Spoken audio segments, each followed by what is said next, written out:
Boa tarde, meus irmãos. Convido todos ao estudo da palavra nessa tarde. Que o Senhor, em bondade, venha falar aos nossos corações. Estava ontem à noite com uma família preciosa e outros irmãos, e nós estávamos no culto de gratidão. Eu compartilhei uma devocional que eu quero deixar diante de todos agora. Eu quero falar sobre gratidão, o perfume da gratidão. Eu queria pensar aqui em João capítulo 12, passagem por demais conhecida, quando Maria, conhecida como Maria de Betânia, ela quebra um vidro de perfume e despeja sobre Jesus Cristo. Passagem conhecida. Veja João capítulo 12, versículos 2 e 3, dizem assim: Fizeram-lhe, pois, ali uma ceia. Marta servia. Lázaro era um dos que estavam à mesa com ele. Então Maria, tomando um nardo de unguento puro, de muito preço, ungiu os pés de Jesus, enxugou-lhe os pés com seus cabelos e encheu-se a casa do cheiro daquele perfume. Meus irmãos, essa passagem é muito linda, é muito tocante, e mais ainda as lições que podemos tirar dela. E eu queria pensar sobre esse tema: o perfume da gratidão, o cheiro da gratidão. O que está acontecendo aqui? Nós podemos já de início tirar algumas lições apenas a partir desse texto. No versículo 2 fala que Marta servia. Um tempo atrás eu tinha falado sobre isso, o crente servindo. Fala que Lázaro, ele estava à mesa com Jesus. No capítulo 11 ele foi ressurreto e ele agora com uma nova vida está em comunhão com Jesus. E Maria está numa postura de adoração. Então, inicialmente a gente já pode pensar assim. Mas veja, o que levou Maria a quebrar aquele nardo de perfume puro? O que levou Maria a ungir os pés de Jesus Cristo? A fazer com que a casa toda se enchesse de perfume? Meus irmãos, Jesus já esteve na casa de Maria várias vezes. De outras vezes, Maria sempre o recebeu bem. Mas por que esse ato especial agora? E aí a gente vai entender se a gente acompanhar o que aconteceu no capítulo 11. No capítulo 11, nós sabemos que Marta e Maria passam pelo momento mais doloroso da vida delas, registrado nas Escrituras. O irmão delas, Lázaro, havia morrido. E, aos meus olhos, porque numa cultura patriarcal, onde o homem está sempre em projeção, o fato de Lázaro ter uma figura mais coadjuvante na narrativa me leva a entender que Lázaro ainda não era um homem feito. Quando Jesus está na casa delas, nunca fala casa de Lázaro, fala casa de Marta e de Maria. Então parece que Lázaro ele ainda é um rapazote, talvez 12, talvez 13 anos. O fato é que Marta e Maria têm um apego para com Lázaro, não apenas por ser irmão, talvez por ser o irmão mais novo, onde mais que um laço de fraternidade, elas tivessem um laço de maternidade.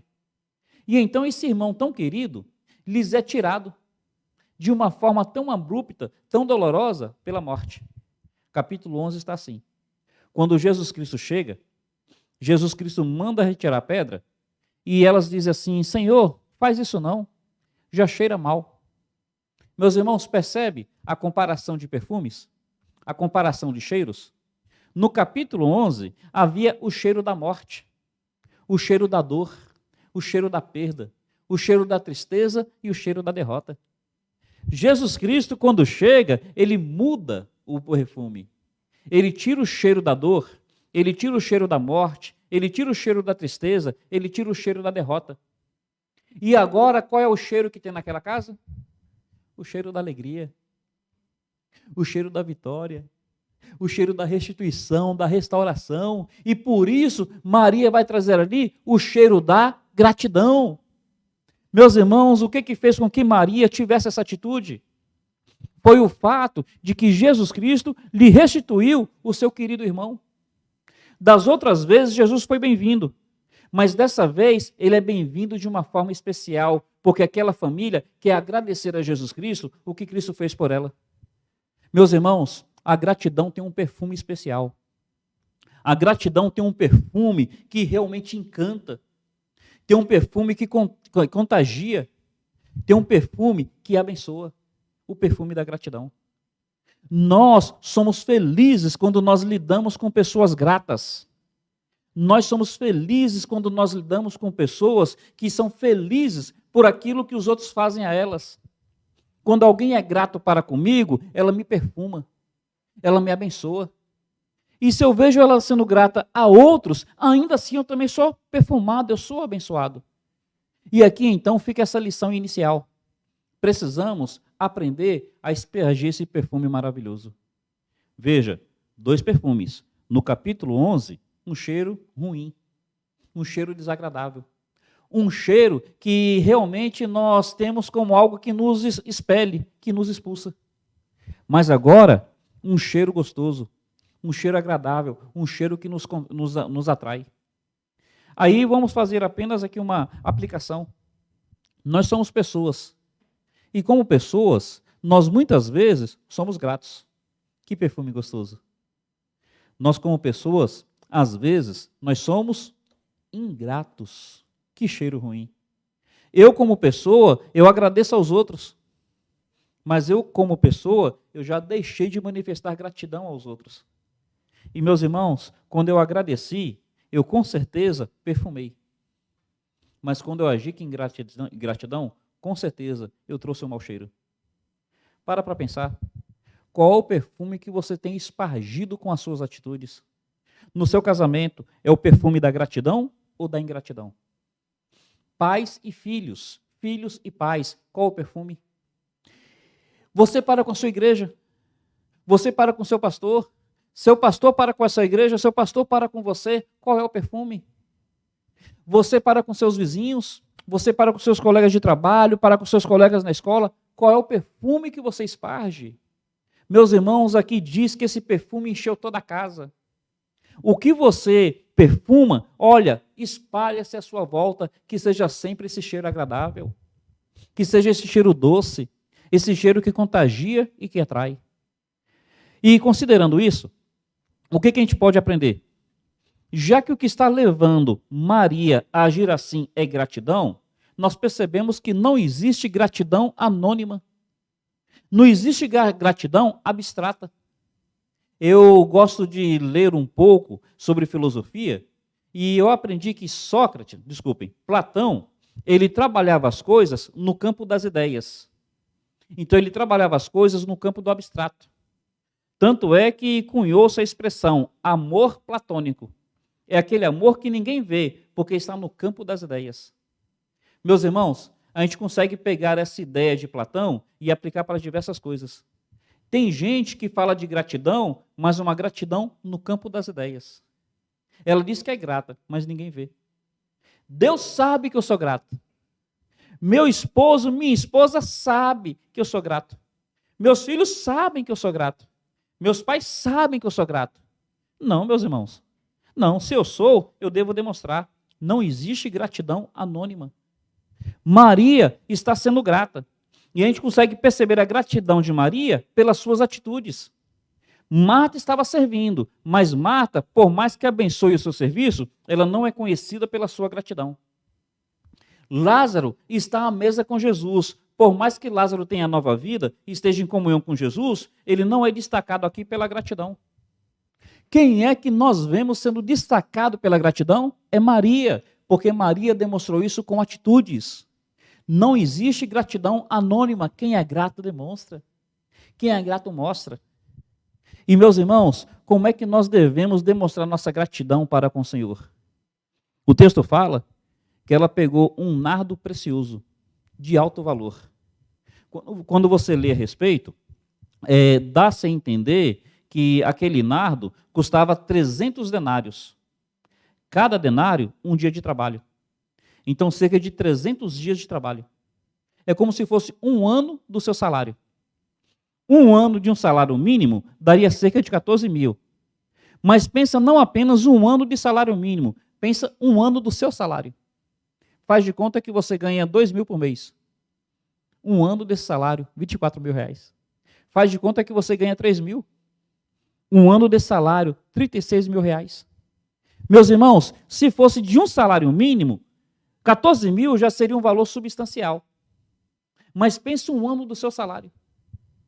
A gratidão nos leva a dar o nosso melhor. A gratidão nos leva a retribuir com o nosso melhor.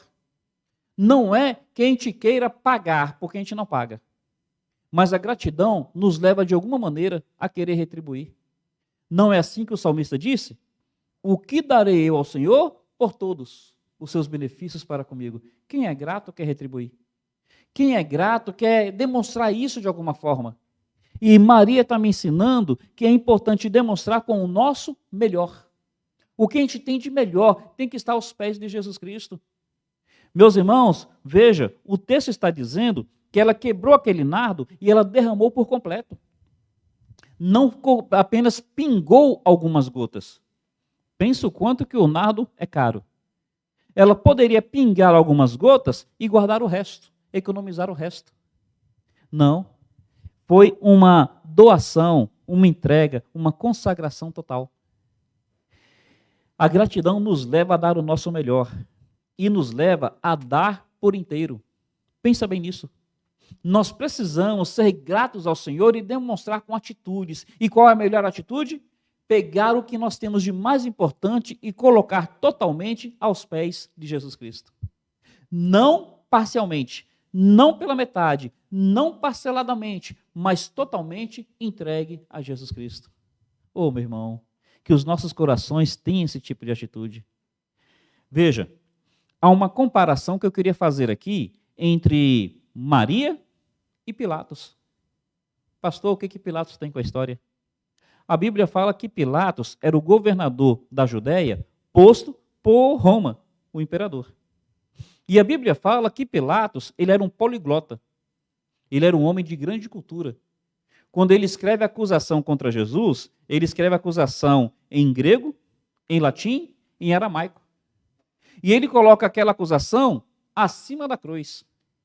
Ele era um homem de poder, de autoridade. Quando os judeus vão questioná-lo, ele diz assim: o que eu fiz está feito. Veja, é um homem com poder do imperador, é um homem com grande cultura, poliglota, é um homem com autoridade. Mas o que ele fez com isso tudo? Ele colocou acima da cruz. Ele colocou acima de Jesus Cristo.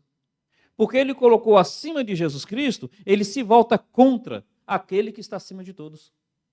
Meus irmãos, Maria, ela pega o que ela tem de melhor e não coloca acima de Cristo, ela coloca aos pés de Cristo. O que a gente deve aprender com isso?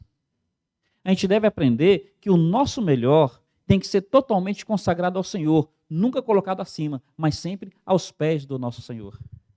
Talvez entre nós tenha pessoas com grande poder aquisitivo, tenha pessoas com juventude, tenha pessoas com uma beleza física muito boa, tenha pessoas com grandes talentos, tenha pessoas com dons que realmente nos encantam. De repente tenha pessoas com uma inteligência maravilhosa, tenha pessoas com status. O que a gente faz com essas coisas todas? Pilatos colocou acima da cruz, nós precisamos colocar aos pés de Jesus Cristo. Sempre aos pés de Jesus Cristo. O nosso melhor, a gratidão nos leva a colocar aos pés de Cristo. E pensa bem, não só que ela pegou o mais valioso, ela deu totalmente, consagração total, compromisso total, entrega total, aos pés de Jesus. Por que aos pés? Maria, ela sempre que é apresentada na Bíblia, ela está associada aos pés de Cristo. Naquela narrativa, onde Jesus está na sua casa, Marta servia, o texto fala que ela estava aos pés de Jesus, ali para aprender. Quando Jesus chega no capítulo 11, que Lázaro está morto, fala que Maria vem e se lança aos pés de Jesus, ali para chorar. Mas agora, ela está mais uma vez aos pés de Jesus, não para aprender, não para chorar, mas para agradecer. Meus irmãos, precisamos aprender a estar aos pés de Jesus Cristo. Aprender a estar aos pés de Jesus Cristo por causa dos seus ensinos. Porque aos pés de Jesus Cristo a gente derrama o nosso coração. E aos pés de Jesus Cristo a gente mostra o melhor da nossa gratidão. E eu gosto dessa frase. Sabe qual é o local de um coração grato? O local de um coração grato é aos pés de Jesus Cristo. Não foi assim com aquele leproso curado no meio de 10? 10 foram curados, ele volta e se lança aos pés de Cristo para agradecer. Por que ele está aos pés de Cristo? Coração grato. O local de um coração grato é aos pés de Jesus Cristo. Se você observa outra narrativa, aquele endemoniado gadareno, ele não era prendido nem com correntes, mas quando ele é liberto por Jesus, o texto fala que ele estava assentado, vestido em perfeito juízo, aos pés de Jesus. Assentado, vestido em perfeito juízo, porque ele foi liberto. Aos pés de Jesus, porque ele está grato. Qual o local de um coração grato? O local de um coração grato é aos pés de Jesus Cristo. E meus irmãos, caminhando aqui para o final, duas últimas lições. Quais são? Lembra que o texto diz que ela enxugava os cabelos de Jesus com seus cabelos? Enxugava os pés de Jesus com seus cabelos? Então, naquela cultura, a mulher, ela tinha os cabelos longos. Ao enxugar os pés de Jesus Cristo, ela se levanta. Os pés de Jesus estão perfumados. Mas ela, em contrapartida, com seus cabelos caídos pelo seu corpo, todo o corpo ficou perfumado. O que eu quero dizer com isso? Que não há nada que a gente faça, que a gente entregue a Jesus Cristo, onde nós não sejamos os maiores beneficiados. O maior beneficiado não é o Senhor, somos nós. Quando você é dizimista, olha, você não está enriquecendo o reino, você está enriquecendo a si. Quando você é ofertante, você não está enriquecendo o reino, você está enriquecendo a si. Não há nada que você faça por Jesus onde você não seja o maior beneficiado. A Bíblia diz que Ana, ela queria ter um filho, e ela fala, Deus, se o Senhor me der um filho, eu devolvo para o Senhor. Ela então tem Samuel. Ela devolve Samuel para o Senhor, e o texto fala depois que no lugar de Samuel, ela teve 5 outros filhos. Percebe? Não há nada que a gente faça para o Senhor onde nós não sejamos os maiores beneficiados. A Bíblia nos ensina isso. Pedro chega até Jesus e diz assim, Senhor, nós deixamos tudo e te seguimos. O que quer dizer de nós? Jesus fala, não há ninguém que tenha deixado pai, mãe, irmãos por minha causa, que não receba 100 vezes mais nessa vida e na outra a vida eterna. Não há nada que você faça para Jesus onde você não seja um maior beneficiado. Ô, meu irmão, que lição maravilhosa. Veja, isso tudo não impulsionado pela lei, mas impulsionado pela graça. No Velho Testamento havia deveres, no Velho Testamento havia obrigações. Esses deveres, essas obrigações eram válidas, eram legítimas, mas havia um problema, era externo. Era pressionado. No Novo Testamento, não deixou de haver deveres, não deixou de haver obrigações. Mas no Novo Testamento, não é algo que é opressivo, é algo que é impulsionado. Não é de fora para dentro, é de dentro para fora. É o salmista dizendo, o que darei ao Senhor? Eu quero louvar ao Pai, eu quero servi-lo, eu quero me entregar e me entregar totalmente. É algo que está no meu coração. E o que faz isso? Gratidão. E meus irmãos, qual é a última lição? Qual é a última lição? Até onde vai o perfume da gratidão? Até onde vai o perfume da entrega? O perfume da consagração total? Até onde vai esse perfume? O texto fala que toda a casa se encheu daquele perfume. Meu irmão, perfumou os pés de Cristo. Quando ela se levanta, o seu corpo todo fica perfumado. E esse perfume encheu toda a casa. Até onde vai a nossa gratidão? Até onde vai a nossa consagração, a nossa devoção, a nossa entrega total? Jesus diz que o que ela fez, onde quer que o evangelho fosse pregado, seria também anunciado. O perfume chegou em locais que ela nem imaginava. Chegou a pessoas que ela nem conhecia. O que aconteceu há 2000 anos, até hoje tem perfumado a nossa alma com encanto, com adoração, com gratidão. Meu irmão, a última lição é essa. O que nós fazemos pelo Senhor nos abençoa. E o que nós fazemos pelo Senhor abençoa aqueles que estão à nossa volta. Abençoa pessoas que a gente nem conhece. Chega a épocas que a gente nem tem ideia. Meu irmão, acima de tudo, nos abençoa na eternidade. Qual o nosso desafio? Examinemos qual é o nosso perfume. Qual perfume eu estou exalando? Qual perfume eu quero exalar? Que nós possamos exalar o perfume da gratidão. Acima de tudo, que nós possamos exalar o bom perfume de Jesus Cristo. Louvado seja o nome do Senhor. Um carinhoso abraço. Deus abençoe.